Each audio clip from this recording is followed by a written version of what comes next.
At para naman ibsan ang Christmas rush traffic, walang prenong sinita at tiniketa ng MMDA ang mga illegal umanong nakaparada sa mabuhay lanes. Nakatutok si Joseph Moro. Walang nagawa ang talyer na ito sa Samson Road sa Caloocan nang hatakin ng MMDA ang nakaparadang motorsiklo sa harap nito.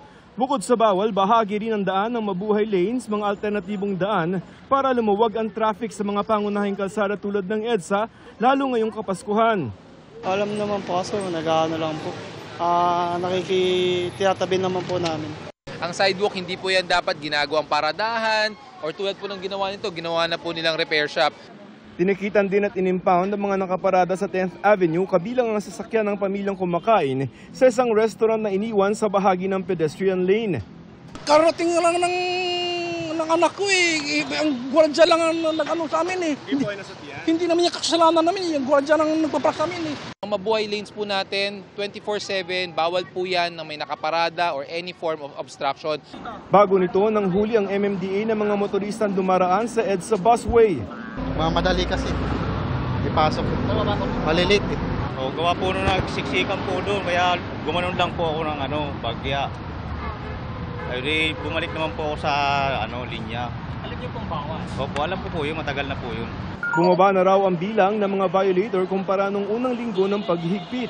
Indikasyong epektibo ang mga mas mataas na multa, 5,000 piso agad sa unang paglabag pa lamang. Sunod na hakbang ang pagpapaigting sa paggamit ng body-worn camera sa kanilang operasyon. Bagaman kulang pa raw kaya bibili pa ang ahensya. It's for the protection of the enforcer and yung ina-apprehend nila. Live feed yung makukuha noong bodycam, hindi pwedeng i-edit yung bodycam at hindi pwedeng patayin yung bodycam.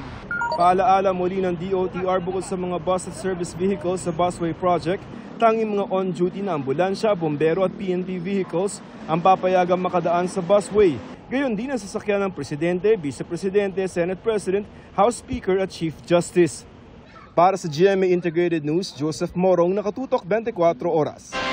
Mga kapuso, kasama nyo kami 24 oras. Mag-subscribe sa GMA Integrated News sa YouTube. Sa mga kapuso abroad, bisitahin ang GMA Pinoy TV at www.gmanews.tv.